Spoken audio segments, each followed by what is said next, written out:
আর হচ্ছে আব্দুর রহমান। সুবহানাল্লাহ পড়েন। এই নামগুলো রাখতে রাজি আছেন তো?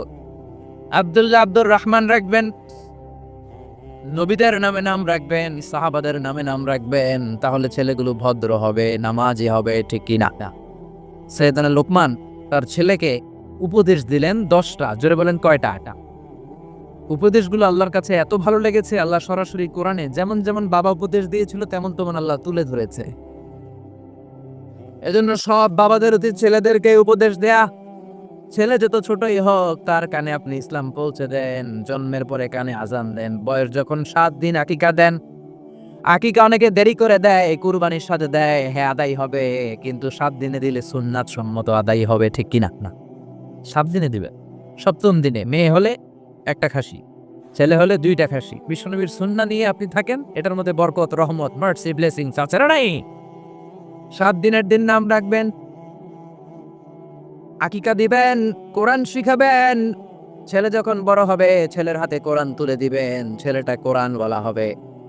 আর যদি ছেলের হাতের মধ্যে গানের বাদ্যযন্ত্র তুলে দেন, গানকে ভালোবাসবে। আমার বাবার মুখে প্রথম যেদিন শুনেছিলাম গান, সেদিন থেকে গানি জীবন, গানি আমার প্রাণ।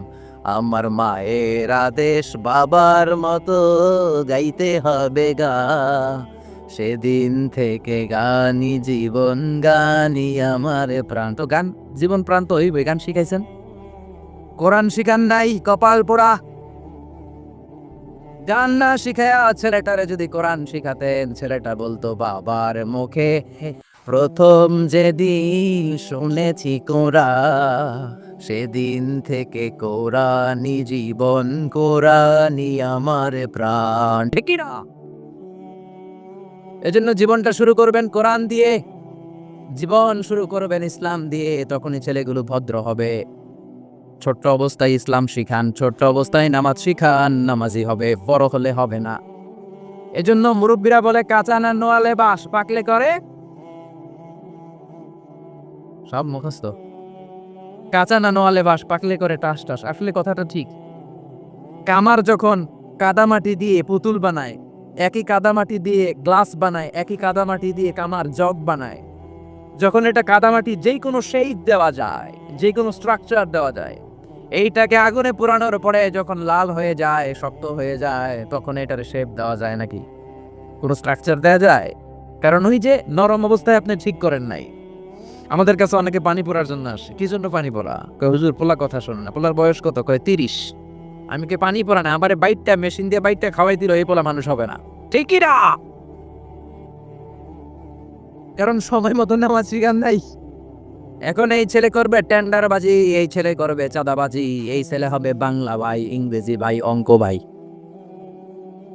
এই ছেলে হবে ডাকাত, এই ছেলে 31st নাইটে মেয়েদের ওড়না ধরে টানাটানি করবে, এই ছেলে ধর্ষণে সেঞ্চুরি করবে, এই ছেলে গাঞ্জার টাকা না পাইলে মায়ের লাথি মাইরা ঘর থেকে তাড়াবে। ছোট্টবেলায় শিখান নাই তো? এজন্য সাইয়েদনা লোকমান ছোট্টবেলা থেকে এই ছেলের জন্য 10টা উপদেশ দিলেন। দুনিয়ার সব বাবাদের উচিত ছেলেদেরকে এই উপদেশ দেয়া। দিতে রাজি আছেন? রাজি আছেন? রাজি আছেন? এই লোকমান ছিল একজন কৃতদাস। লোকমান ছিল একজন নিগ্রো লোক, কুচকুচে কালো, ঠোঁটগুলো পুরো, হাতগুলো লম্বা, কুচকুচে কালো। নিগ্রো মানুষ আপনারা দেখেছেন কি? যারা হজে গিয়েছেন নিশ্চয়ই দেখেছেন, দেশের বাইরে যারা ভিজিট করেছেন দেখেছেন। আমি প্রথম দেখেছি মিশরে কুচকুচে কালো মানুষ, এর আগে দেখি নাই। লম্বা লম্বা মানুষ। 2008-এ যখন গেলাম মিশরে, মাগরিবের নামাজ করলাম, নামাজ পড়ে সালাম ফিরাই দেখি ডান দিকে মুনকার, বাম দিকে নাকির, মানে কালো কালো লোক। জীবনও এরকম দেখি নাই আমি। 104 দেশের ছাত্র একসাথে পড়তাম ওইখানে। প্রথম ওয়ালাদ-দাল্লিন সবাই কয় আমিন, আওয়াজ করে আমিন, অনেকে দিছে দৌড়। নতুন যারা বাংলাদেশে আওয়াজ শুনে ভয় পেয়ে গেছে, কি করবে না করে। নতুন আমল যদি কেউ দেখে, অনেকের মধ্যে এই অবস্থা ঘটে, ঠিক কিনা? কুচকুচে কালো মানুষ প্রথমে দেখলাম। এরকম কুচকুচে কালো ছিল সাইয়েদনা লোকমান আলাইহিস সালাম। দেখেন, কালো হওয়ার পরেও, একজন কৃতদাস গোলাম হওয়ার পরেও তার কথাগুলো কোরআনে দিয়েছে কে? তার মানে ইসলামে কালো সাদায় কোনো পার্থক্য নাই, ধনী গরিবে পার্থক্য নাই, লম্বা খাটাতে পার্থক্য নাই। পার্থক্য হলো তাকওয়ায়, যার কলিজায় তাকওয়া বেশি সেই আল্লাহর কাছে সেরা, ঠিক কি না? কিয়ামতের দিন কি প্রধানমন্ত্রীর জন্য আলাদা লাইন, প্রেসিডেন্টের জন্য, এমপির জন্য? কিয়ামতের দিন লাইন দুইটা, কয়টা? আসহাবুল ইয়ামিন, আসহাবুশ শিমাল, একটা হবে ডানপন্থী আর একটা বামপন্থী। ডানপন্থীদের হাতের মধ্যে থাকবে লা ইলাহার পতাকা, আল্লিল্লাহে তাকবীর, আল্লাহু আকবার, আর বামপন্থীদের ওইখানে কিল ঘুষি আছে না নাই? দল দুইটা। ওই দিন হবে আসল খেলা, ফাইনাল খেলা, ঠিক কি না? এজন্য ইসলাম বলে there is no difference between black and white, between upper and lower, between the richer section of the society and poorer section of the society, between the prime minister, member of the parliament and rickshaw puller, factory labor. Everyone is totally equal, 100% equal, completely equal in the eyes of Islam. চিল্লা এখন ঠিক কি না? সাদা কালোয় পার্থক্য নাই, প্রধানমন্ত্রী কুলিওয়ালা আর খেলাওয়ালা রিক্সাওয়ালায় পার্থক্য নাই। পার্থক্য হলো যার কলিজায় তাকওয়া বেশি সেই আল্লাহর কাছে সেরা। এজন্য লোকমান আলাইহিস সালামের কথাকে আল্লাহ সরাসরি কোট করতে একটু কুণ্ঠাবোধ করলেন, আল্লাহ তুলে দিলেন কথাগুলো। পেশায় ছিল রাখাল, পেশায় কি ছিল? সারাদিন ছাগল চড়াতো, রাতের বেলায় যখন ঘরে ফিরতো এলাকার মানুষগুলো এরকম বসতো ওনার কথা শোনার জন্য। মাগরিবের পরে হাজার হাজার লোক চলে আসতো এই রাখালের কথা শুনতে, কারণ আল্লাহ তাকে হিকমত দিয়েছে, প্রজ্ঞা দিয়েছে, বিবেক দিয়েছে, কমন সেন্স দিয়েছে। সাইয়েদনা লোকমানের কথা শোনার জন্য হাজার হাজার লোক হয়। লোকমানের মনিব ভাবে ঘটনা কি, আমি হলাম ওর মনিব, আমার কাছে কেউ আসে না, আর এই লোকটা আমার কর্মচারী, কুচকুচে কালো দেখতে, তার কথা শোনার জন্য লোকের আসে কেন? লোকদের জিজ্ঞেস করলো তোমরা আসছো কেন? আপনার রাখাল ছেলের মাথার মধ্যে এত হিকমত, এত বুদ্ধি, তার কথাগুলো শোনার জন্য আমরা এসেছি। আমার এই রাখালের এত হিকমত, এত বুদ্ধি, দেখি তো কি হিকমত আছে। ডেকে আনলে একবার লোকমানকে, লোকমান তাআলা হুনা, এদিকে আসো। ইবনে জারির আত-তাবারি ওনার তাফসীরের ভেতরে, তাফসীর ইবনে জারির আত-তাবারি, এটার মধ্যে উনি লিখেছেন, উনি যে কত কিছু লিখেছেন, উনি একটা তারিখের গ্রন্থ, ইতিহাসের গ্রন্থ লিখেছেন, তারিখ তাবারি। আলেম যারা আছেন বুঝবেন, উনি জীবনে যত পৃষ্ঠা লিখেছেন ওইটা দিয়ে যদি ওনার জীবনের বয়সটারে ভাগ দেওয়া হয়, এভারেজে উনি দৈনিক প্রতিদিন লিখেছেন 85 পৃষ্ঠা। আমরা 85 পৃষ্ঠা তো পড়তেও পারি না। আপনি একদিনে 85 পৃষ্ঠা পড়ছেন কোনোদিন? উনি প্রতিদিন লিখতেন অন অ্যাভারেজ 85 পেজেস। 85 পৃষ্ঠা প্রতিদিন লিখতেন। উনি ওনার তাফসীর এনেছেন। মনিব লোকমান ডেকে বলে, ও লোকমান, ইযবাহ শাতান, একটা ছাগল জবাই করো, ওয়া আখরিজ মিনহা আতিয়াবা মুদগাতাইন, এবার ছাগলের সবচাইতে দুইটা দামি অঙ্গ ছুরি দিয়ে কেটে আনো। সাইয়েদনা লোকমান মনিবের কথা অনুযায়ী ছাগল জবাই করলেন, জবাই করে জিহ্বাটা আর কলবটা কেটে আনলেন। বললেন, মনিব এই দুইটা অঙ্গ সবচেয়ে দামি। এবার মনিব বলল, ইযহাব ওয়াজবাহ শাতান উখরা, আরেকটা ছাগল জবাই করো, ওয়া আখরিজ মিনহা আখবাস মুদগাতাইন, এবার সবচেয়ে নিকৃষ্ট দুইটা অঙ্গ কেটে আনো। এবার সাইয়েদনা লোকমান আবার ছাগল জবাই করলেন, আবারও জিহ্বা আর কলব কেটে নিয়ে আসলেন। মনিব বলে, মা হাযা ইয়া লোকমান, ও লোকমান, সবচেয়ে উৎকৃষ্ট দুইটা অঙ্গ কেটে আনার জন্য বললাম, জিহ্বা আর কলব আনলা, সবচেয়ে নিকৃষ্ট দুইটা অঙ্গ কেটে আনতে বললাম, তখনও জিহ্বা আর কলব আনলা, ঘটনাটা কি? সাইয়েদনা লোকমান বললেন, জিহ্বা যদি ভালো হয় এর চেয়ে ভালো অঙ্গ আর হয় না, জিহ্বাটা যদি খারাপ হয় এর চেয়ে খারাপ অঙ্গ আর হয় না, ঠিক কি না? এই জিহ্বা দিয়ে যদি কোরআনের তেলাওয়াত করেন, এই জিহ্বা দিয়ে যদি আপনি আল্লাহর জিকির করেন, এই জিহ্বা দিয়ে যদি কোরআনের দাওয়াত দেন, এই জিহ্বা দিয়ে যদি ভালো ভালো কথা বলেন, এই জিহ্বাটাই হলো সেরা অঙ্গ। আর এই জিহ্বা দিয়ে যদি মিথ্যা কথা বলেন, ওয়াদার খেলাফ করেন, মানুষকে গালি দেন, চগলখুরি করেন, গীবত করেন, জিহ্বার চেয়ে খারাপ কোন অঙ্গ হতে পারে? এজন্য আল্লাহ বললেন, আলাম নাজআল লাহু আইনাইনি ওয়া লিসানাও ওয়া শাফাতাইনি ওয়া হাদাইনাহুন নাজদাইন। ও গোলাম, তোরে চোখ দিলাম, ঠোঁট দিলাম, তোরে আমি জিহ্বা দিলাম। জিহ্বা দিলেন কে? জিহ্বা না থাকলে খাবারের স্বাদ নিতে পারতেন? জোরে বলেন। আল্লাহর দেহের অঙ্গগুলার সেটিং এত সুন্দর। এই দেখেন, খাবো এইখানে মুখ, চাবানোর জন্য ভিতরে দাঁত, ঘ্রাণ নেওয়ার জন্য তার 2 ইঞ্চি উপরে নাক, দেখার জন্য চোখ। আচ্ছা, আমাদের চোখ দুইটা যদি পিছনে থাকতো, এদিকে একটা এদিকে একটা, তাহলে খাওয়ার সময় এটা ভালো কি খারাপ দেখার জন্য এভাবে নেওয়া লাগতো, তাই না? আচ্ছা, নাক যদি এইখানে না থাকে, নাক থাকতো এইখানে পিঠে, পিঠে যদি নাকটা থাকতো, তাহলে খাওয়ার আগে এটা কি ভালো খাবার না বাসি খাবার, আগে নাকের এইখানে দেখানো লাগতো। একটু সুইকা দেখি ভালো কিনা, ঠিক কিনা? চোখ যেখানে আল্লাহ রাখলেন এখান থেকে যদি মাত্র 2 ইঞ্চি উপরে, এইখানে হয়তো বাম চোখটা, এদিকে ডান চোখটা কি হইতো? ফুটবল খেলতে যায়, ফুটবলে হেড দিতে গেলে চোখ দুইটা ডিমের মতো পোষ হয়ে যেত, ঠিক কিনা? কান দুইটা চমৎকার জায়গায় দিলে আপনি অবাক হয়ে যাবেন। আল্লাহর এই বডি মেকানিজম, হিউম্যান অ্যানাটমি নিয়ে যদি আপনি চিন্তা করেন, কিভাবে আল্লাহ ডিএনএ দিয়েছেন, ডাইঅক্সিরিবো নিউক্লিক অ্যাসিড, যেটা আমাদের প্রাণের ব্লুপ্রিন্ট। কোটি কোটি ডিএনএ, আমার দাদা, আমার পরদাদা, আমার 14 দাদা, কে কোন ধরনের বৈশিষ্ট্য, ক্যারেক্টারিস্টিক্স, কোয়ালিটি নিয়ে এসেছে, সব ডিএনএ এর মধ্যে আল্লাহ দিয়ে দিয়েছেন। একজনের ডিএনএ এর সাথে আরেকজনের ডিএনএ এর কোনো মিল নাই, কোন সুবহানাল্লাহ। এমন ভাবে সেটিং করেছেন যেটা যেখানে দরকার। খেয়াল করে শুনেন, এই যে কানটা, এই কানটা যদি আল্লাহ এই বগলের নিচে দিত, আর এই ডান কানটা যদি এই বগলের নিচে দিত, আজকে আমার ওয়াজ শোনা লাগতো এইভাবে, ঠিক কি না? কারণ এইভাবে যদি কান চাপা পড়ে থাকে কথা শোনা যাবে? সুবহানাল্লাহ কইতে পারলেন না? এই জন্য আল্লাহ বললেন, আলাম নাজআল লাহু আইনাইনি ওয়া লিসানাও ওয়া শাফাতাইনি ওয়া হাদাইনাহুন নাজদাইন। তোরে জিহ্বা দিলাম, জিহ্বা দিয়ে স্বাদ নেয়ার সুযোগ দিলাম। আমাদের এই যে জিহ্বা, নরম নরম টিস্যু দিয়ে আল্লাহ জিহ্বাটারে বানিয়েছেন। এই জিহ্বার পার স্কয়ার সেন্টিমিটারে টেস্ট বার্ড আছে 84টা। সেই হিসাবে আমাদের পুরো জিহ্বা দিয়ে আমরা কয়েক হাজার ধরনের খাদ্যের স্বাদ আস্বাদন করতে পারি। কোন সুবহানাল্লাহ। এত নরম অঙ্গ দেহের আর দ্বিতীয়টা নাই। একটা চুল যদি জিহ্বার মধ্যে পড়ে যায় সেটাও টের পাওয়া যায়, জোরে কোন ঠিক কিনা?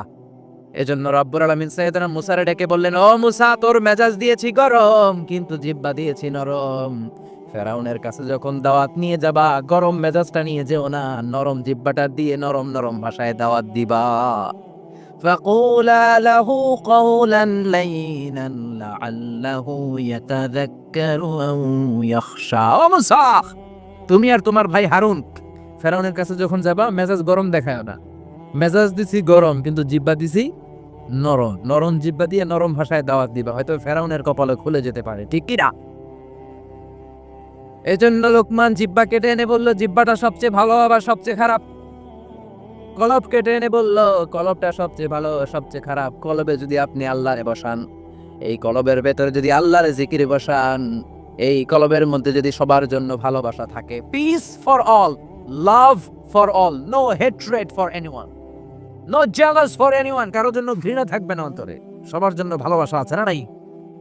এই অন্তরে যদি সবার জন্য ভালোবাসা পুষে রাখেন, আল্লাহর জিকির দিয়ে যদি অন্তরটারে সমৃদ্ধ করেন, কলবের চাইতে দামি কোনো অঙ্গ আছে নাকি? এজন্য আল্লাহ বললেন, আলা বিযিকিরিল্লাহি তাতমাইন্নুল কুলুব। দুনিয়ার কোন জিনিস দিয়ে কলব ঠান্ডা হয় না একমাত্র জিকির ছাড়া। লা ইলাহা লা ইলাহা ইল্লাল্লাহু মুহাম্মাদুর রাসূলুল্লাহ সাল্লাল্লাহু। এজন্য এই কলবে জিকির করতে হবে, কলবের মধ্যে আল্লাহকে স্থান দিতে হবে। কলব পরিষ্কার হয় জিকির দিয়া। অনেকে বলে আমরা জিকির করি না, কলবে আয়না বসাই। কি বসাই? আয়না বসাইয়া দে মোর কলবের ভিতর। বাবারে, আছে না নাই? আসলে আয়না আছে নাকি কলবে? বাবার কলবেই নাই, তোমার কলবে থাকবে কেমনে? আয়না টায়না কিছু না, কলবের ভেতরে জিকির থাকবে কার? লোকমান বলল, সবচেয়ে দামি অঙ্গ জিহ্বা, সবচেয়ে নিকৃষ্ট অঙ্গ জিহ্বা, সবচেয়ে দামি অঙ্গ কলব, সবচেয়ে নিকৃষ্ট অঙ্গ কলব। মনিব তো বলে, তাই তো, লোকমানের তো আসলেই অনেক জ্ঞান। মনিব বলে, যা লোকমান, আর আমার রাখালগিরি করার দরকার নাই, তোরে আমি আজাদ করে দিলাম।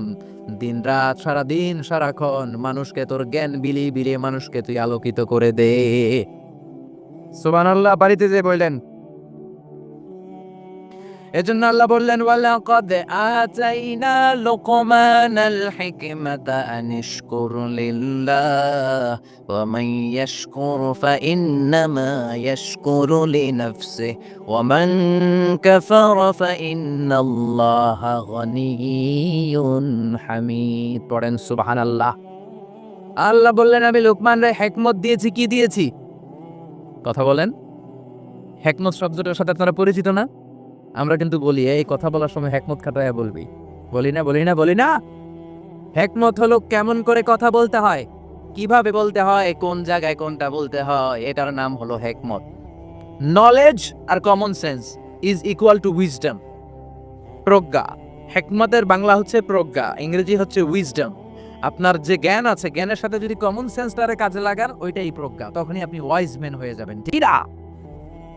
আপনার জ্ঞান আছে নামাজ পড়া ফরজ, নামাজ পড়লে জান্নাতি হওয়া যায়, এটা কিন্তু হেকমত না, এটা হলো জ্ঞান, নলেজ। এবার কেমন করে রুকু করবেন, কেমন করে সিজদা করবেন, কেমন করে নামাজ পড়বেন, এটা জানার নাম হলো হেকমত। তার মানে জ্ঞানকে প্রয়োগ করার কৌশল হচ্ছে হেকমত। জ্ঞান প্রয়োগের বাস্তব কলা কৌশল মেকানিজম জানার নাম হচ্ছে হেকমত। এই জন্য যারা কোরআনের দাওয়াত দেয়, যারা মুফাসসিরে কোরআন, যারা খতিব, যারা ইমাম সাহেব, আল্লাহ তাদেরকে বললেন দাওয়াত দেওয়ার সময় হেকমতের সাথে দিবা। উদউ ইলা সাবিলি রাব্বিকা বিল হিকমাতি ওয়াল মাউইযাতিল হাসানাতি ওয়াজাদিলহুম বিল্লাতী হিয়া আহসান। উদউ ইলা সাবিলি রাব্বিকা, আল্লাহর রাস্তায় দাওয়াত দাও। কিভাবে দিবা? বিল বিল হিকমা, হিকমতের সাথে দিবা। হিকমত আল্লাহ সবারে দেয় না। ইউতিল হিকমাতা মাইয়াশা ওয়া মাইয়ুতাল হিকমাতা ফাকাদ উতিয়া খায়রান কাসীরা। আল্লাহ হিকমত দেন কিন্তু সবাই রে নয়, যারে দেন তার কপাল রে উজালা করে দেন। হিকমতের আরেক অর্থ সুন্নাহ।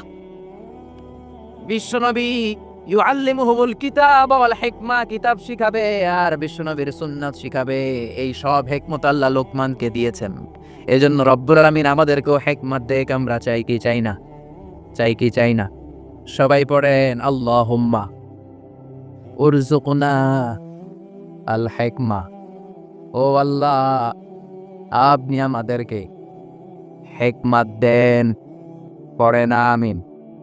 আমি লোকমানকে হিকমত দিয়েছি আর বলেছি আনিশকুর লিল্লাহি ওয়া মান ইয়াশকুরু ফাইন্নামা ইয়াশকুরু লিনাফসি। হিকমত দিয়ে আমি লোকমান রে বললাম, ও লোকমান, আনিশকুর লিল্লাহ, শুকরিয়া করবা কার? জোরে বলেন কার? আল্লাহর শুকরিয়া করবা, কারণ শুকরিয়া করলে নেয়ামত বাড়ায় দেয় কে? শুকরিয়া না করলে নেয়ামত কেড়ে নেয় কে? লাইন শাকারতুম লাযীদান্নাকুম ওয়া লাইন কাফারতুম ইন্না আযাবি লাশাদীদ। ও বান্দা, যদি আমার নেয়ামতের শুকরিয়া করো, এই যে ভাত খাও, এই যে মাছ খাও, গোশত খাও, এই যে বাতাস, নাক দিয়ে বাতাস নাও, এই যে প্রাণ পড়ে তুমি পানি খাও, এই যে আমি নেয়ামত দিয়েছি, নেয়ামতগুলোর শুকরিয়া যদি করো, নেয়ামত বাড়ায় দিবে কে? আর যদি নাশুকরি করো, জেনে রেখো আমার আযাব বড় কঠিন। ইন্না বাতশা রাব্বিকা লাশাদীদ, আমার পাকড়াও বড় কঠিন। আমি আল্লাহ সব সময় ধরি না, কিন্তু যখন ধরি তখন ধরে ধরে ধরে না ধরলে আল্লাহ। জোরে বলেন, ধরে ধরে ধরে না ধরলে আল্লাহ। সব সময় ধরি না, কিন্তু ধরলে ছাড়ি না। ফেরাউন রে ধরে না ধরে না, কিন্তু যখন ধরছে তখন আর।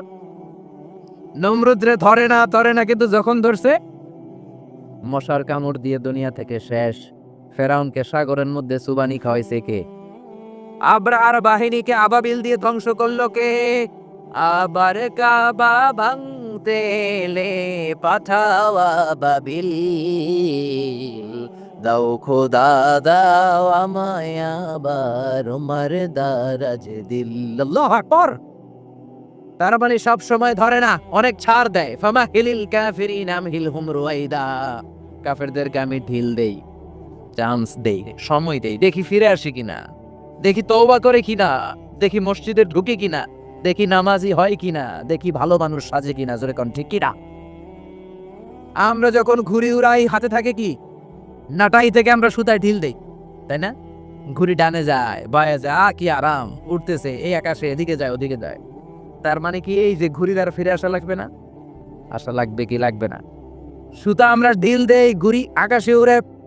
সন্ধ্যাবেলায় নাটাই ধরে যখন সুতায় টান দেয়, ঘুড়ির ফিরে আসা লাগে কি লাগে না? এই জন্য সুযোগ পেয়ে গাদ্দারি করো না, নাফরমানি করো না। সুতায় ধরে যখন টান দিবেন, ফিরে আসা লাগবে, ঠিক কি না? এই জন্য আল্লাহ বলো শুকরিয়া করো। বললেন শুকরিয়া করে বাড়ায় দিব, না শুকরি করলে কেড়ে নিব। শুকরিয়া করবেন না কেন? এত নেয়ামত আল্লাহ আমাদের দিয়েছেন, নেয়ামত গুলো গুণে শেষ করতে পারবেন? পারবেন? আমার দেহে কত নেয়ামত, আমার ঘরে কত নেয়ামত, আমার ব্যবসা প্রতিষ্ঠানে কত নেয়ামত, গোটা বসুন্ধরা পৃথিবী ব্যাপী কত নেয়ামত, ঠিক কি না? এজন্য আল্লাহ বললেন আনিশকুরু লিল্লাহি ওয়া মান ইয়াশকুরু ফাইন্নামা ইয়াশকুরু লিনাফসি। শুকরিয়া করো, শুকরিয়া করলে তোমারই লাভ। যে শুকরিয়া করে নিজের জন্যই করে নাকি আল্লাহর লাভ। আমরা শুকরিয়া করলে আল্লাহর অনেক লাভ না? আল্লাহর ক্ষমতা অনেক বেড়ে যাবে আমরা শুকরিয়া করলে। বেড়ে যাবে, বেড়ে যাবে। আল্লাহ বলে গোলাম পৃথিবীর সবাই যদি মুত্তাকি হয়ে যাও, দুনিয়ার সবাই যদি নামাজি হয়ে যাও, আল্লাহর ওলি হয়ে যাও, আমার কোনো লাভ নাই, লাভ তোর। আর সবাই যদি কাফের হয়ে যাও, আমি আল্লাহর লস নাই, লসও তোমার। জোরে কোন ঠিক কিনা? সহিহ মুসলিমের বর্ণনা, দুনিয়ার সবাই যদি কাফের হয়ে যায়, মুশরিক হয়ে যায়, আমি আল্লাহর ক্ষমতার 1 ইঞ্চিও কমবে না। সবাই যদি জিকির করে ওলি হয়ে যায়, আমি আল্লাহর ক্ষমতার 1 ইঞ্চিও বাড়বে। লাভ লস কার? কয় আল্লাহর। লাভ লস কার? কার? আরো জোরে সবাই বলেন। লাভ লস আমাদের। ওমান কাফারা ফাইন্নাল্লাহা গনিয়্যুন হামিদ। আর যদি কুফরি করো, জেনে রেখো আল্লাহ মুখাপেক্ষী, আল্লাহর কিছু লাগে না, লাগে আমাদের। আমাদের প্রয়োজনে আমরা আল্লাহর কাছে ঠেকা, আল্লাহ কারো কাছে ঠেকে নাকি? আমাদের প্রয়োজনে আমরা আল্লাহর কাছে চাই, আল্লাহ কারো কাছে চায় নাকি? এবার সাইয়েদনা লোকমান ছেলের দাওয়াত দিবেন, ছেলের উপদেশ দিবেন, শুনতেছেন? আল্লাহ বলেন ওয়াইয ক্বালা লুকমানু লিবনিহি ওয়া হুয়া ইয়াইদুহু ইয়া বুনাইয়া লা তুশরিক বিল্লাহ ইন্নাশ শিরকা লাযুলমুন আযীম। শুরু করলেন উপদেশ। ও নবী, স্মরণ করুন এই সময়ের কথা যখন লোকমান তার ছেলেকে উপদেশ দিচ্ছে। এজন্য ছেলের নসিহত করবেন, উপদেশ দিবেন। বিবিকে নসিহত করবেন। কোরআনে আল্লাহ বলেছে ফাইদুহুন্না, বিবিরে ওয়াজ করো। আমরা ওয়াজ করতে চাই না, ফ্যামিলি মিটিং নাই, ছেলেদেরকে আমরা কিছু বলি না, ছেলেদেরকে উপদেশ দিবেন। লোকমান বলল ইয়া বুনাইয়া, ও আমার বাজান, ও আমার কলিজার টুকরা সন্তান। আদর করে বলবেন, ধমক দিবেন, এই হারামজাদা, গোলামের পোলা গোলাম, নামাজ পড়স না, আজকে তোর একদিন কে আমার একদিন। পোলাই কেবল ঠিক আছে, আজকে আমনের একদিন, আরেকদিন আমার। ঠিক কি না? কাজ হবে না। নরম ভাষায় দরদ নিয়ে বলবেন। হৃদয় নিংড়ানো দরদ নিয়ে কোনো কথা বললে ওই কথাটা আরেকজনের হৃদয় স্পর্শ করে। ঠিক কি না? এজন্য দাওয়াতের ভাষা হতে হবে খুব হৃদয় স্পর্শী। নসিহত হতে হবে খুব কোমল ভাষার। অনেকে নসিহত করে মনে হয় যে আমার কিলাই বানানো আছে না নাই। এটা তো নসিহত না, এটা ঝগড়া। বাবা ছেলের ডাক দিল ইয়া বুনাইয়া, ও আমার বাজান, ও আমার কলিজার টুকরা, ও আমার বৎস, ও আমার সন্তান, ও আমার কলিজার টুকরা। এরকম দরদ মাখা কণ্ঠে, ও আমার বাজান, ও আমার সন্তান, এভাবে ডাক দিই। কলিজার টুকরা সন্তান বলে প্রথম উপদেশ দিচ্ছে লা তুশরিক বিল্লাহি ইন্নাশ শিরকা লাযুলমুন আযীম। ও আমার কলিজার টুকরা সন্তান, শিরক করো না। কি করো না? সবাই বলেন কি করো না? শিরক করো না, কারণ ইন্নাশ শিরকা লাযুলমুন আযীম, শিরক হলো বড় জুলুম। কারণ এই জুলুমটা কোনো মানুষের উপর জুলুম নয়, এই জুলুমটা কার উপর? যে আল্লাহ রিজিক দেয়, আল্লাহর না মাইনা আরেকজনরে মানেন, আপনি মুমিন না মুশরিক?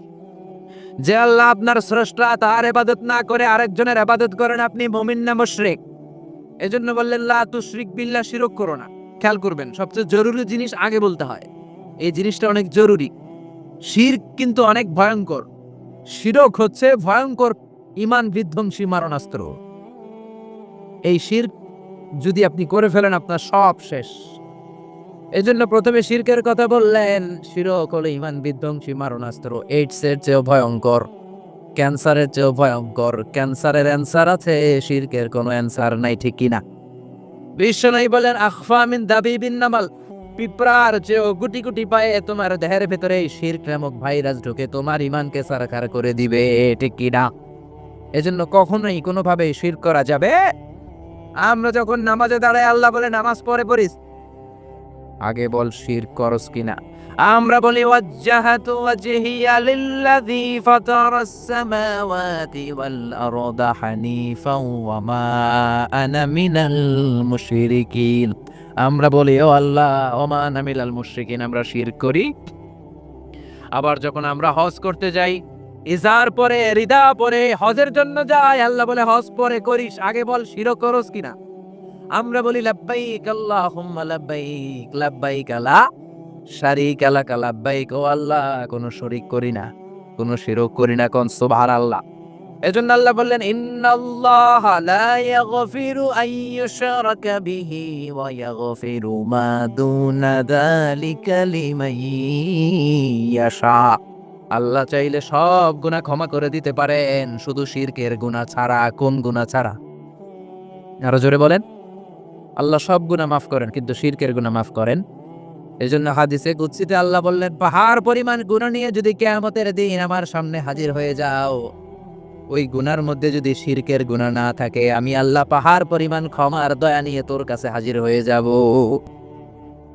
পাহাড় পরিমাণ গুনাহ, এই গুনার ভিতরে শিরকের গুনাহ নাই, তাহলে পাহাড় পরিমাণ ক্ষমা নিয়ে আমাদের কাছে হাজির হয়ে যাবে কে? এজন্য আল্লাহ ফরমান লা ইন আশরাকতা লা ইয়াহবাতান্না আমালুকা ওয়া লা তাকুনান্না মিনাল খাসিরিন। যদি কোনো ক্রমে শিরক করে ফেলো, তোমার সব আমলগুলো বাতিল করে দিবে কে? এজন্য শিরক করা যাবে? শিরক মানে আল্লাহর সমকক্ষ কাউরে মনে করা, আল্লাহর অংশীদার স্থাপন করা, আল্লাহর নামে কাউরে ডাকা, আল্লাহর মতো কাউরে ক্ষমতাবান মনে করা, এটা হচ্ছে শিরক। বুঝতে পেরেছেন? সব বলেছেন, যা দরকার সব বলেছেন। অনেক আগের কাহিনী আল্লাহ বলেছেন। সুলাইমান আলাইহিস সালামের সময়ে কি করতেন, বালকিস কি করেছে, হুদহুদ পাখি কি করেছে, আদম আলাইহিস সালাম কি করেছে, নূহ আলাইহিস সালাম কি করেছে, সাইয়েদনা ইব্রাহিম কি করেছে, মানে স্টোরি। এই স্টোরি গল্প কোরআনের ভেতরে আছে না নাই? বাচ্চারা রাত্রে ঘুমাতে চায় না, বলে আব্বু গল্প বলো, আম্মু গল্প বলো। তো আপনারা এই কোরআনের স্টোরিগুলো শোনাবেন, ইসলামের স্টোরিগুলো শোনাবেন, এক এক রাতে এক এক নবীর জীবনী শোনাবেন। এখন ওই বিড়ালের গল্প শোনাই না, শিয়াল মামার গল্প। বাচ্চারা খেতে চায় না, রাতে আগে আগে ঘুমাতে চায় না, তো মা ভয় দেখায় তাড়াতাড়ি খাও, নাহলে কিন্তু সিংহ মামা আসবে, বিড়াল মামা আসবে, এগুলো বলে আপনারা ভয় দেখান না। ওমরে ফারুক যখন মদিনার খলিফা, ওমরে ফারুক যখন মদিনাতে পিস এস্টাবলিশ করলেন, শান্তি প্রতিষ্ঠা করলেন, মদিনার মায়েরা যখন বাচ্চাদেরকে ঘুম পাড়াতো, তারা কখনো বলতো না বাঘ আসতেছে ঘুমাও, সিংহ মামা আসবে ঘুমাও। মদিনার মহিলারা বলতো তাড়াতাড়ি ঘুমাও, এই যে ওমর আসতেছে ওমর। সুবহানাল্লাহ পড়বেন না? তো তারা হচ্ছে আমাদের মডেল। এখন আমরা এদেরকে মডেল বানাই না। আল্লাহ বলেন দরাবাল্লাহু মাসালাল লিল্লাযিনা আমানু ইমরাতা ফিরআউন। গোটা বিশ্বের সব মুমিন নারীদের জন্য আল্লাহ ফেরাউনের বউকে মডেল বানিয়েছে। কি নাম? আসিয়া। আহা,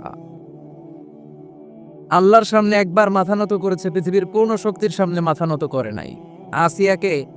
আসিয়া এবং ফেরাউনের ফিনান্স মিনিস্টার, অর্থমন্ত্রীর বিবি লুকিয়ে কালিমা পড়েছে, সাইয়েদনা মূসা আলাইহিস সালামের উপরে ঈমান এনেছে। ফেরাউন শুনে দুইজনকে ডেকে নিয়ে আসলো, অর্থমন্ত্রীর বউয়ের সাথে দুধের বাচ্চা। বলল দুইজন নাকি ঈমান এনেছো লুকিয়ে লুকিয়ে, এক আল্লাহরে ছাড়ো, আমি ফেরাউন রে সেজদা দাও।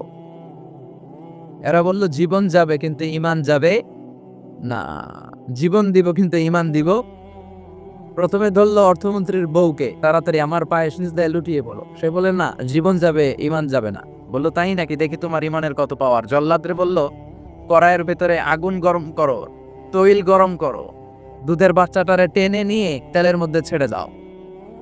কল্পনা করতে পারেন? দুধের বাচ্চাকে মায়ের বুক থেকে ছিনিয়ে নিয়ে তেলের মধ্যে ফালাচ্ছে, বাচ্চাটা রোস্ট হয়ে যাচ্ছে, আর বাচ্চাটা বড় মানুষের মতো মাকে বলছে মা চিন্তার কারণ নাই, এটা উত্তপ্ত তেল নয়, এটা জান্নাতের বাগান। ভয় নাই মা, তুমি চলে আসো, তুমিও লাফিয়ে পড়ো, শাহাদাতের পেয়ালা থেকে মিষ্টি সুধা পান করো। মহিলার ঈমান আরো বেড়ে গেল। সে বলল আমি জীবন যাবে ঈমান যাবে। ফেরাউন বলল তোর ঈমান কত আমি দেখে নেব। এই মহিলাটাকেও উত্তপ্ত তেলের মধ্যে ছেড়ে দেয়। বাকি রইল ফেরাউনের বউ আসিয়া।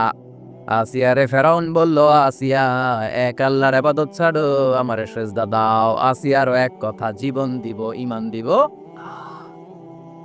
ফেরাউন বলে আসিয়া তোরে উলঙ্গ করব, বউ হয়েছিস, আই ডোন্ট কেয়ার।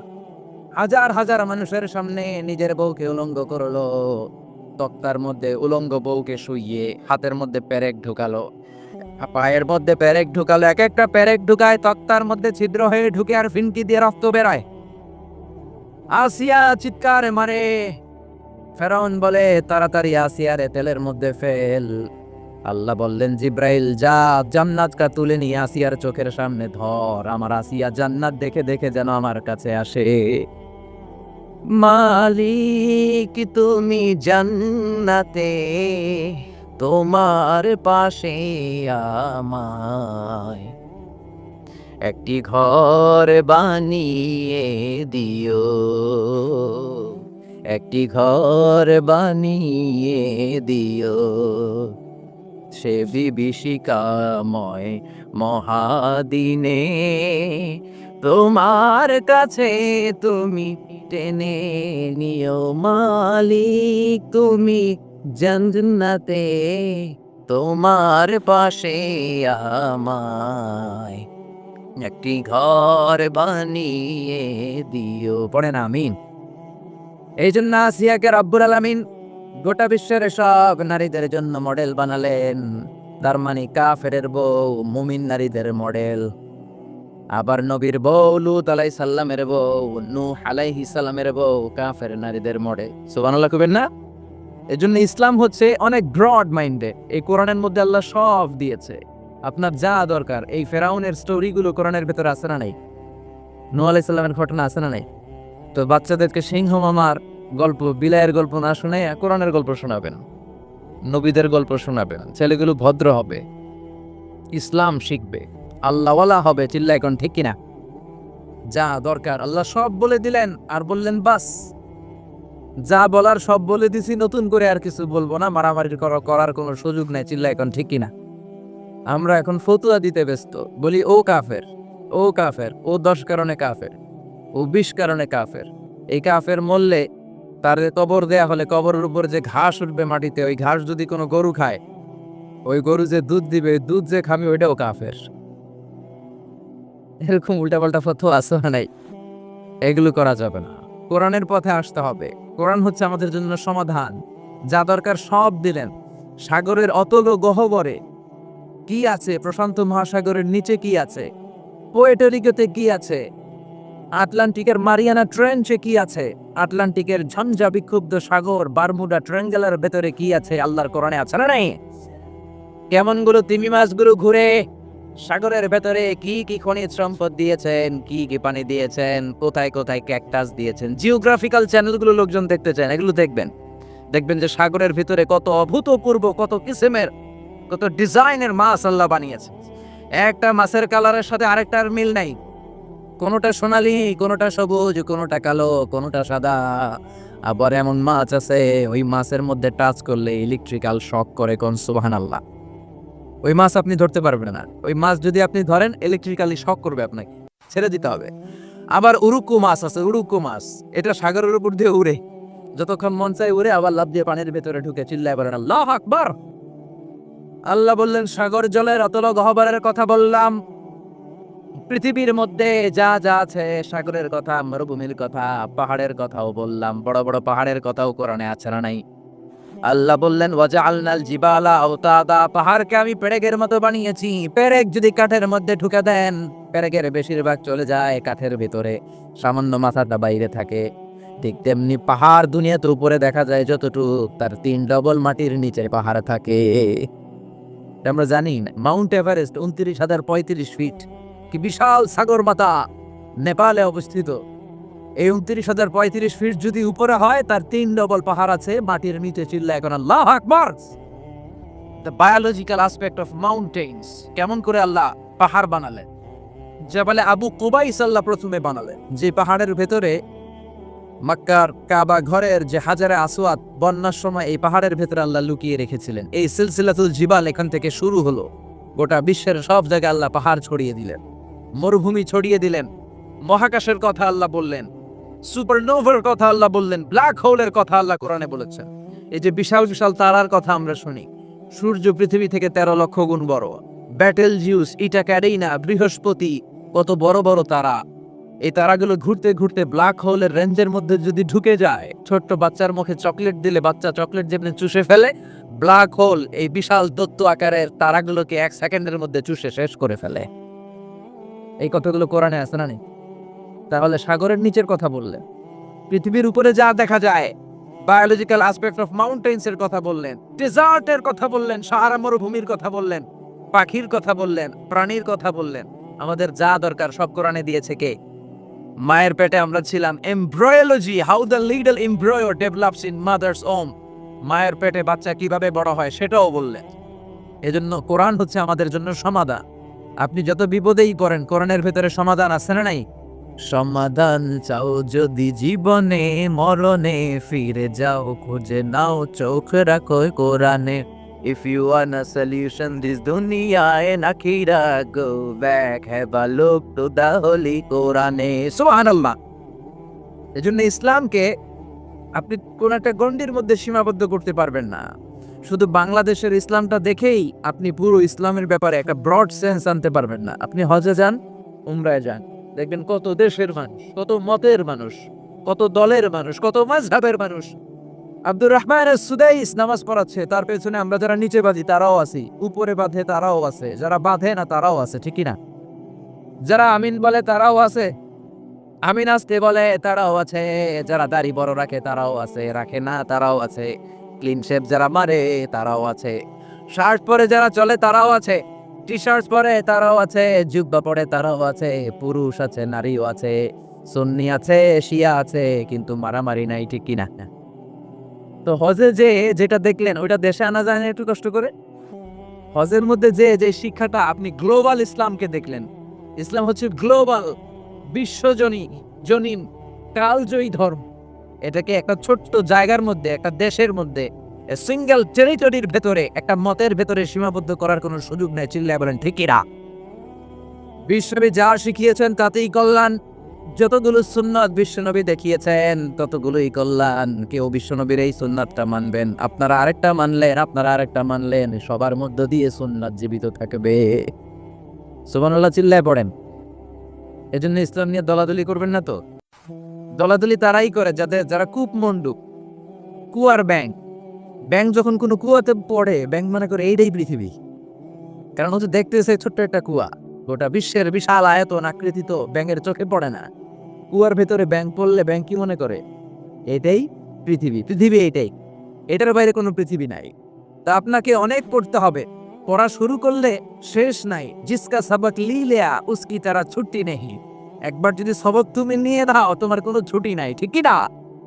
এজন্য আল্লাহ কোরআনের প্রথম কথা বললেন ইকরা বিসমি রাব্বিকাল্লাযী খালাক, খালাকাল ইনসানা মিন আলাক। Read in the name of your lord who has created. পড়ো তোমার প্রভুর নামে যিনি সৃষ্টি করেছেন। খেয়াল করে দেখেন, কোরআনের প্রথম কথা আল্লাহ বলে নাই জিকির করো, বলে নাই সালাত পড়ো, বলে নাই রোজা রাখো, বলে নাই যাকাত দাও। বলেছেন কি? জোরে বলে, আল কোরআনের প্রথম বাণী পড়ো, আল হাদিসে নবীর কথা পড়ো। আল কোরআনের প্রথম বাণী পড়ো, আল হাদিসে নবীর কথা পড়ো। পড়ে পড়ে শেখো, শিখে শিখে তুমি তোমার নিজের জীবন গড়ো। আল্লাহু আকবার। এজন্য আল্লাহ বললেন পড়ো। বাঁচতে হলে পড়তে হবে, বাঁচতে হলে জানতে হবে, ঈমান রক্ষা করতে হলে পড়তে হবে। জোরে কোন ঠিক কিনা? এজন্য পড়তে রাজি আছেন তো? যে বেশি পড়ে সে কথা বলে কম, ঠিক কি না? তার মধ্যে একটা ভারত্ব আসে, তার সেন্সটা অনেক ব্রড হয়, সে অনেক কিছু চিন্তা করে কথা বলে। আর যে শুধু একটা হাদিস জানে, শুধু এইটা জানে, এইটারে গালি মারে, যে এইটা জানে ও এইটারে গালি মারে। কারণ কূপ মন্ডু, কুয়ার ব্যাং, ও মনে করে এটাই পৃথিবী, এটার বাইরে আর কিচ্ছু নাই। এরকম কপাল পড়া ডাকাইত আছে না নাই? এদের সাথে ইসলামের কোনো সম্পর্ক? ইসলাম হচ্ছে ব্রড, আপনাকে পড়তে হবে। প্রতিদিন একটা করে হলেও হাদিস পড়বেন, প্রতিদিন একটা করে হলেও কোরআনের বঙ্গানুবাদ পড়বেন। রাজি আছেন তো? রাজি আছেন? আপনি যদি না পড়েন আপনি বাঁচতে পারবেন না। আপনি কোনো অজুহাত আল্লাহ সেদিন গ্রহণ করবে না। No excuse will be granted that day. সেদিন আল্লাহ কোনো এক্সকিউজ নিবে না। আপনি যদি বলেন আল্লাহ আমি আরবি বুঝি নাই, আল্লাহ বলবে বাংলা পড়ো নাই কেন? কারণ বাংলা কোরআনের অনুবাদ আছে না নাই? বাংলা পড়ি নাই, এই অজুহাতকে আল্লাহ গ্রহণ করবে? এজন্য কোরআনের অনুবাদ হয়েছে বিভিন্ন ভাষায়, শত শত ভাষায় কোরআনের অনুবাদ হয়েছে। আপনি যদি বলেন আল্লাহ আমি ইঞ্জিনিয়ার ছিলাম, কি ছিলাম?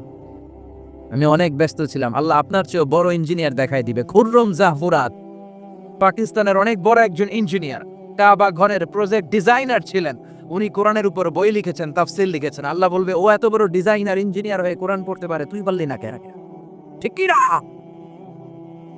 আপনি যদি বলেন আল্লাহ আমি ডাক্তার ছিলাম, ডাক্তার অনেক ব্যস্ত ছিলাম, আমি এমবিবিএস করেছি, এফসিপিএস করেছি, বিদেশি ডিগ্রি নিয়েছি, এই ডিগ্রি নেওয়ার কারণে আমি আসলে পড়তে পারি নাই কোরআন, আল্লাহ মাফ করে দিবে। কারণ no excuse will be granted that day, সেদিন কোনো এক্সকিউজ নাই। আল্লাহ তখন জাকির নায়করা দাঁড় করাই দিবে, দেখো এ বেটা ডাক্তার, ডাক্তার কোরআন পড়লো কেমনে, হাদিস বুঝলো কেমনে, চিল্লা এখন টেকিরা। আপনি যদি বলেন আমি পরমাণু বিজ্ঞানী, বাংলাদেশের আল্লামা শমশের আলীকে দাঁড় করাইয়া দিবে। শমশের আলী যে চিনেন, the scientific indications of the Holi Quran, Islamic foundation থেকে একটা বই বেরিয়েছে, উনি পরমাণু বিজ্ঞানী বাংলাদেশের, ডক্টর শমশের আলী।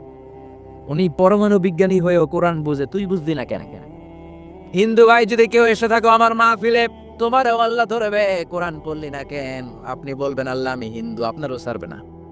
ভাই গিরিশচন্দ্র সেন, সে কোরআনের প্রথম অনুবাদ করেছে বাংলাদেশ।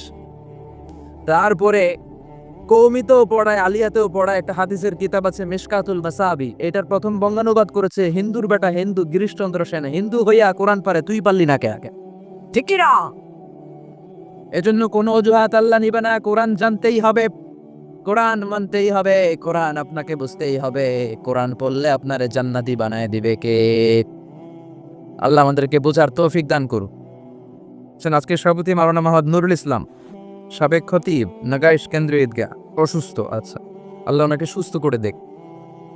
কেউ অসুস্থ হলে বিশ্বনবী পড়তেন আল্লাহুম্মা রব্বান নাস আযহিবিল বাস ইশফি আনতা শাফি লা শিফা ইল্লা শিফাউক শিফাউন লা ইগাদিরু সাকামা। আবার পড়তেন আসআলুল্লাহাল আযীম রব্বাল আরশিল আযীম আইয়াশফিয়া। এজন্য অসুস্থ হলে এই দোয়াগুলো করে দিবেন। ঝাড়ফুঁক করবেন, ঝাড়ফুঁক ইসলামে আছে, তাবিজ তোমার ইসলামে নাই। এগুলোর ব্যাপারে বলবো আজকে আমরা। অনেকে তাবিজ লাগে অনেকগুলো, এদিকে 5টা, গলায় 5টা, হাতে 5টা, তারপর আমাদের কাছে নিয়ে আসে, হুজুর একটু দোয়া করেন ছেলের জন্য। কি হয়েছে? কি হুজুর কথা শোনে না, অসুস্থ থাকে প্রায়। তো যেই তাবিজ লাগাইছেন এগুলার ভারে ওজন এমনি তো অসুস্থ থাকবে পোলা, ঠিক কিনা? তাবিজ ছিঁড়ে ফেলবেন। বেশিরভাগ তাবিজগুলোর মধ্যে দেখবেন ওই যে মোমবাতি দিয়ে আটকায় দেয় না, খোঁচায় খোঁচায় খুলবেন, খুইলা দেখবেন ভিতরে কি লেখছে জানেন? জাফরানের কালি দিয়া 7, 8, 9, 3, 4, 5। হুজুর এগুলো কোরআনের আয়াতের সংক্ষেপে লেখছে। তোরে সংক্ষেপে লেখার পারমিশন দিয়েছে কে? কে দিয়েছে পারমিশন? 786 নাকি বিসমিল্লাহ হয়, 1 কোটি বার 786 লেখলো, একটা বিসমিল্লাহ সমান হবে? বিসমিল্লাহর সংক্ষেপ করলো 786, আবার হরে কৃষ্ণ হরে রাম এটারে সংক্ষেপ করলো 786। চিল্লা এখন ঠিক কি না? এজন্য তাবিজ তোমার নয়, রুকিয়া করবেন। ঝাড়ফুঁক করা সুন্নাত। ঝাড়ফুঁক করা কি সুন্নাত? সূরা ফালাক, সূরা নাস, এই দুইটা পরে যদি ফু দেন জিনের বাদশাহ দিব দোষ।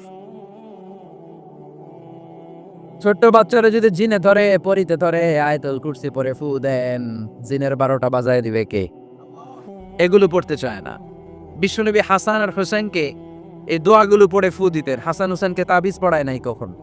বিশ্বনবী একটা স্পেশাল দোয়া পড়তেন, বুখারীর বর্ণনা, আউযু বিকালিমাতিল্লাহি তাম্মা মিন কুল্লি শাইতানিন ওয়া হাম্মা ওয়া মিন কুল্লি আইনিন লাম্মা।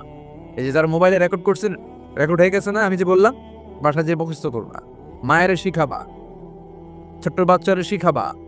এগুলো পড়ে ফু দিলে কোনো জিন পরে সামনে আসতেই পারবে না। এগুলো নাই মুসলমানের, তাবিজ লাগে। কি লাগে? বিশ্বনবী 6 মাস অসুস্থ ছিলেন। ইহুদিদের মিত্র লাবিদ ইবনুল আসাম বিশ্বনবীরে ব্ল্যাক ম্যাজিক করেছে। কি ম্যাজিক? Black magic. এই ব্ল্যাক ম্যাজিকের চোটে বিশ্বনবী দাঁড়াতেও পারতেন, মাথার ব্যথায় বেহুশ হয়ে যেতেন, বিবিদের সাথে ফিজিক্যালি মিট করতে পারতেন না, সেক্সুয়াল এন্টারটেইনমেন্ট করতে পারতেন না, ইন্টারকোর্স করতে পারতেন না। এত দুর্বল ছিলেন বিশ্বনবী। বিবিদের ঘরে যাইতেন কিন্তু মেলামেশা করতে পারতেন না, এত দুর্বল। যেই নবীর এক হাতের মধ্যে জান্নাতি 40 জনের শক্তি দিয়েছে কে? ওই নবী ব্ল্যাক ম্যাজিকের পাওয়ারে দুর্বল হয়ে যায়। তারপরও বিশ্বনবী একদিনও তাবিজ পড়েন নাই। পড়ছে? বিশ্বনবী 4 মাস, কোন বর্ণনায় 6 মাস। লাবিদ ইবনুল আসাম ইহুদি মিত্র এই বেয়াদবটার ব্ল্যাক ম্যাজিকের কারণে অসুস্থ ছিলেন। 6 মাস পরে সাইয়েদনা জিব্রাইল আসলেন, বললেন ও নবী 2টা সূরা আল্লাহ নাজিল করেছে, একটার নাম ফালাক আর একটার নাম নাস। দুইটার একসাথে বলে মুআউযিজাতান। এই মুআউযিজ তাবিজ, এখান থেকে তাবিজ আসছে। তাবিজ যদি করতে হয় সূরা ফালাক নাস দিয়ে পড়বে, ঠিক কি না? ও নবী চলেন আপনারে কোথায় ব্ল্যাক ম্যাজিক করিয়েছে দেখাই। সাইয়েদনা আবু বকর সাইয়েদনা ওমরকে নিয়ে বিশ্বনবীকে নিয়ে জিব্রাইল চলে গেলেন একটা কুয়ার কাছে। কুয়ার নিচে দেখলেন একটা চিরুনি, চিরুনির মধ্যে বিশ্বনবীর 11টা চুল দিয়ে গিট দেওয়া। সূরা ফালাক আর সূরা নাস আয়াতও আছে 11টা। নাজিল হলো কুল আউযু বিরাব্বিল ফালাক মিন শাররি মা খালাক। একটা একটা আয়াত সাইয়েদনা জিব্রাইল নাজিল করেন, একটা একটা গিরা খুলতে থাকেন আর বিশ্বনবীকে সুস্থ করে দিতে থাকেন কে? 11টা আয়াত পড়া শেষ, 11টা গিট খোলা শেষ, চিরুনি থেকে বিশ্বনবী সুস্থ। এত সুস্থতার মধ্যেও বিশ্বনবী তাবিজ ঝুলাই নাই। আর আমরা কিছু হইলে তাবিজ আছে না নাই? এজন্য খবরদার এগুলো করবেন না। ঝাড়ফুঁক করবেন। অসুস্থ হলে, ব্যথা বেদনা হলে সিঙ্গা লাগাবেন। সিঙ্গা লাগানো সুন্নাত। কিন্তু বাদদানি মহিলারা যে মাথায় দিয়ে যায় ফুকোয়ায় জুকোয়ায় সিঙ্গা লাগায় সাপের খেলা দেখায়, এগুলো বলে এলাকায় বলে ফুকোয়ায় জুকোয়ায় সিঙ্গা লাগায়। ওই সিঙ্গা না, বিশ্বনবী যে সিঙ্গা লাগিয়েছেন আরবিতে এটাকে বলে আল হিজাবা, ইংরেজিতে বলে কাপিং। এই কাপিং করবেন। ছোট্ট একটা প্লাস্টিকের বক্স, উপর একটা ডান্ডা থাকে দেখবেন, একটা দণ্ড। এটা আপনার দেহের কয়েক জায়গায় যেখানে খুব ব্যথা বেদনা করে ছিদ্র করে কাপিং করে দিবেন। আধা ঘন্টা 1 ঘন্টার ব্যবধানে যত বিষ রক্ত আছে টেনে বের করে নিবে। মডার্ন মেডিকেল সায়েন্স অ্যাপ্রুভ করেছে, যেটা ল্যাবরেটরিক্যালি প্রুভড, কাপিং মানুষের দেহের জন্য অনেক স্বাস্থ্যকর। চিল্লা এখন সুবহানাল্লাহ। এই জন্য বিশ্বনবী নিজের সিঙ্গা লাগাতেন, সাহাবীদেরকেও সিঙ্গা লাগাতে বলতেন। আমাদের সমাজে এখন আমরা সিঙ্গা লাগাই না, ঝাড়ফুঁক করি না, খালি তাবিজের পিছনে দৌড়াই। আজকে থেকে ঝাড়ফুঁক শুরু করবেন। কেউ যদি অসুস্থ হয় সূরা ফাতিহা পড়ে ফু দিবেন। সুস্থ করবে কে? বিশ্বনবীর হাতে একবার বল্লা পোকা কামড় দিল, ব্যথার চোটে নবী কাতরায়। মা আয়েশারে বললেন, আয়েশা লবণের পানি গরম দাও, হাতের মধ্যে ঢালো। বিশ্বনবী সূরা ফাতিহা পড়তে লাগলেন আর ফু দিতে লাগলেন। মা আয়েশা লবণের পানি ঢালতে লাগলেন। মা আয়েশার লবণের পানি ঢালাও শেষ, বিশ্বনবীর সূরা ফাতিহা পড়াও শেষ, আঙ্গুলের ব্যথাও। মা আয়েশা বললেন, নবী আপনি সূরা ফাতিহা পড়ে ফু দিলেই তো ভালো হয়ে যায়, আমারে কষ্ট দিলেন কেন? আমারে লবণের পানি গরম করতে বললেন কেন? বিশ্বনবী বললেন, আয়েশা লবণের পানির মধ্যে সোডিয়াম ক্লোরাইড আছে। It's a very natural pain killer, natural vaccine. লবণের ভিতরে কি থাকে? সোডিয়াম ক্লোরাইড থাকে। এটা আপনার পেইন কিলারের কাজ করবে। ব্যথার মধ্যে লবণ সিদ্ধ দিয়ে পানি ঢালেন, সুস্থ করে দিবে কে? আয়েশা, এই পানি দিয়ে চিকিৎসা হয় আর সূরা ফাতিহা পড়ে ঝাড়ফুঁক হয়। চিকিৎসার ঝাড়ফুঁক দুইটার সমন্বয়ে রোগ ভালো করে কে? অনেকে বলে, হুজুর দোয়া করেন আমার জন্য অসুস্থ। কি রোগ? কয় ক্যান্সার। চিকিৎসা করছেন নি? কয় না, খালি দোয়া করেন আপনি। আমি বললাম, আমার দোয়াতে আপনার ক্যান্সার ভালো হবে না, আপনাকে চিকিৎসাও করতে হবে, তারপরে হুজুরের কাছে দোয়াও চাইতে হবে। দুইটার সমন্বয়ে রোগ ভালো করে কে? বিশ্বনবীর সাহাবারা সফরে গেলেন, পথিমধ্যে দেখলেন অনেক মানুষের ভিড়। মানুষকে সরিয়ে এক সাহাবী ভেতরে ঢুকলেন। বুখারীর বর্ণনা। ঢুকে দেখে এক লোক শুয়ে আছে, সবাই মন্ত্র পড়ে ফু দেয়। সুমন্তর সু কালী কুত্তার গু। এরকম সুমন্তর সু আছে না নাই? সাহাবী বললেন, কি হয়েছে তোমাদের? লোকেরা বলল, যেই লোকটা শুয়ে আছে আমাদের নেতা, একটা অজগর সাপ পাইথান কামড় মেরেছে, আমাদের নেতা মরে যাবে। আমাদের সুমন্তর সু কালী কুত্তার গু, এগুলো দিয়ে কিচ্ছু হচ্ছে না, কি করি? বুখারীর বর্ণনা। সাহাবী বলেন, আমার কাছে এমন এক জিনিস জানা আছে যেটা পরে ফু দিলে ভালো করবে কে? ওরা বলতে লাগলো, তাহলে তুমি করো। সাহাবী কয়, না করুম না, শর্ত আছে। কি শর্ত? 100 ছাগল দিবা। কয়টা ছাগল? কতিফু গানাম, এক পাল ছাগল দিতে হবে। সবাই চিন্তা করলো, যেটা অসুস্থ আমাদের নেতা, নেতা মরে গেলে আমরা হয়ে যাবো খেতা। ঠিক কিরা? ছাগলের কোনো সমস্যা নাই, বাড়ি বাড়ি ছাগল তুলতে শুরু করলো। এক পাল ছাগল তোলা হয়ে গেল।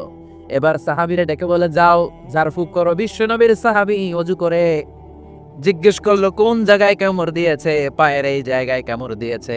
বিশ্বনবীর সাহাবী একবার সূরা ফাতিহা পড়ে ফু দিলেন, বন্ধ চক্ষুটা মুহূর্তের মধ্যে খুলে যায়। আবার ফু দেওয়ার পরে শোয়া থেকে বসে যায়। তৃতীয়বার ফু দেওয়ার পরে দাঁড়াইয়া হাঁটতে শুরু করছে। আল্লাহু আকবার! সব তো টাসকি খেয়ে গেছে। সাহাবাকে টাসকি পরে খাইও, আগে ছাগল দাও। 100 ছাগল নিয়ে বাপের বেটার মতো মদিনায় ফিরে আসতেছে। মাঝ পথে সাহাবাদের পেটে প্রচন্ড ক্ষুধা, কয়েকটা ছাগল জবাই করেও খাইছে লুস্ত। এখন চিন্তা করলো, হায় রে, কোরআন বেসাতে ছাগল লইলাম, এটা জায়েজ হয়েছে কিনা খাওয়াটা? বিশ্বনবীর মাসালা জিজ্ঞেস করার দরকার আছে না নাই? মদিনায় যে বিশ্বনবীর দরবারে হাজির, সালাম দেয়, ও নবী, সফর থেকে এসেছি, এমন এমন ঘটনা, 100 ছাগল এনেছি, ফাতিহা দিয়ে ঝাড়ফুঁক করেছি, জায়েজ হয়েছে কিনা বলেন। ছাগলের গোশত সবার পেটে ঢুকে গেছে আমাদের, এখন মাসালা দেন তাড়াতাড়ি। বিষ্ণু বললেন জায়েজ হয়েছে মানে কোরআনের দাম বাড়ায় আসছো মিয়া, ছাগলের গোশত কিছু থাকলে আমার ঘরেও দিও। আল্লাহু আকবার। এজন্য ঝাড়ফুঁক আছে যেখানে আমরা আছি, কিন্তু সেই ঝাড়ফুঁক হইতে হবে কোরআন দিয়ে, কি দিয়ে? নাকি সুমন্তর সু? মনে থাকবে, মনে থাকবে। আল্লাহ সহি সমজ দান করু, পড়ি আমিন। এবার আমরা সরাসরি কোরআন থেকে শুনবো। আমি শুরুতে সূরা লোকমান থেকে একটা আয়াত তেলাওয়াত করেছি। এই সূরা লোকমানের আলোকে কিছু কথা আপনাদের সাথে শেয়ার করব। পড়েন ইনশাআল্লাহ, আরো জোরে ইনশাআল্লাহ। সূরা লোকমান কোরআনের 21 পারার সূরা, 31 নম্বর সূরা। আয়াত আছে 34টা, রুকু আছে 4টা। আমরা দ্বিতীয় রুকু থেকে কথা শুনবো। সূরাটা মাদানী নয়, সূরাটা মাক্কি। সূরাটা কি? মানে হিজরতের আগে অবতীর্ণ হয়েছে। কোরআনে ব্যক্তির নামে মোট 8 সূরা। কয় সূরা? সবাই বলেন না। 8টা সূরা ব্যক্তির নামে, এর মধ্যে 6টা হচ্ছে নবীর নামে, 2টা ওলির নামে। 6টা নবীর নামে। এক হচ্ছে সূরা ইউনুস, সূরা ইউসুফ, সূরা হুদ, সূরা নূহ, সূরা মুহাম্মদ, সূরা ইব্রাহিম। এই 6টা কাদের নামে? নবীর নামে। আর 2টা ওলির নামে, একটা হলো মহিলা ওলি আর একটা পুরুষ ওলি। মহিলা ওলি হচ্ছে মারিয়াম, ঈসা আলাইহিস সালামের মা। ওনার নামে একটা সূরা আছে না নাই? কাফ হা ইয়া আইন সাদ আছে না নাই? আর একটা হচ্ছে পুরুষ ওলি, তিনি হচ্ছেন লোকমান আলাইহিস সালাম। কোন সুবহানাল্লাহ। লোকমান আল হাকিম, আল্লাহ ওনাকে অনেক জ্ঞান দিয়েছেন, অনেক প্রজ্ঞা দিয়েছেন, অনেক মেধা দিয়েছেন, অনেক বুদ্ধিমত্তা দিয়েছেন। উনি ওনার ছেলেকে 10টা উপদেশ দিয়েছেন। এই উপদেশ বাণীগুলো আল্লাহর কাছে এত ভালো লেগেছে, আল্লাহ সরাসরি কোরআনের মধ্যে উপদেশগুলো তুলে ধরেছে। সুবহানাল্লাহ। বাড়িতে যে বললেন প্রজ্ঞার মোড়কে সুসজ্জিত 10টা উপদেশ বাণী, মহামূল্যবান উপদেশ বাণী। এখানে বাবা যারা এসেছেন, আপনারা সবাই আপনাদের ছেলেদেরকে এই উপদেশগুলো দিতে হবে। এখন থেকেই তাদেরকে কোরআন শিখাতে হবে। এই জন্য ইসলাম বলে জন্ম নেওয়ার পরে বাচ্চার কানে তুমি আজান দাও। যদিও বাচ্চার উপর এখনো তার আমল নামা শুরু হয় নাই, কিন্তু তার কানের সামনে ইসলামটা তুমি পৌঁছে দাও। এখনো তার নামাজ ফরজ না, রোজা ফরজ না, বড় হয় নাই, আমল নামা শুরু হয় নাই, কিন্তু জন্মের পরেই আজান। কারণ ইসলামটাকে কানের সামনে তুলে ধরো। 7 বছর বয়স হয়েছে, একটা সুন্দর নাম রাখো। সুন্দর নামের দরকার আছে না নাই? এখন সুন্দর নাম রাখতে চায় না। আজকে যার বাসায় খেলাম, ছেলের নাম আল ফারাবি, একজন বড় দার্শনিকের নামে নাম, খুব সুন্দর। এগুলো রাখবেন। লোকমান, এই নাম রাখবেন। লোকমান নামটা কেমন লাগে? সুন্দর লাগে তো? এই ভালো ভালো নামগুলো রাখবেন, তাহলে ছেলেগুলোর ভদ্র বানাবে কে? এখন অনেক বাসায় গেলে বাচ্চাদের এমন নাম শোনা যায়, অবাক হয়ে যায়। চাচা গ্রাম থেকে শহরে আসছে ভাতিজার সাথে দেখা করতে। গ্রাম থেকে শাকসবজি নিয়ে আসছে। তো যাওয়ার পরে ভাতিজা নাস্তা দিচ্ছে চাচাকে, চাচা খান। চাচা নাস্তা খায় আর বলে, অনেকদিন পরে আসছি, তোমার নাকি 1 ছেলে 1 মেয়ে? আমার সাথে তো কোনোদিন দেখা হয়নি। দেখো না, একবার দেখা করি। ভাতিজা ওদেরকে ডাক দিছে, ব্রাশ পায়া। ব্রাশ পায়া শুই না, চাচা খানা থিয়া দিছে দৌড়। ভাতিজা বলে, চাচা দৌড়ায়েন না। চাচা আইজো দৌড়, কাইলো দৌড়, জনমের দৌড়। চাচাও দৌড়ায়, ভাতিজাও দৌড়ায়। চাচা কয়, ভাতিজা বয়স আমার 80, আমারে তুই ব্রাশ ফায়ার করিস না। ভাতিজা বলে, চাচা এই ব্রাশ ফায়ার, ওই ব্রাশ ফায়ার না, ছেলের নাম ব্রাশ, মেয়ের নাম ফায়ার। যে বলছে ছেলে মেয়েরে ডাকো, তো ভাতিজা বলছে ব্রাশ ফায়ার। কপাল পোড়া। এরকম নাম আছে না নাই? আহাব্বুল আসমা ইলাল্লাহ আব্দুল্লাহ, আব্দুর রহমান।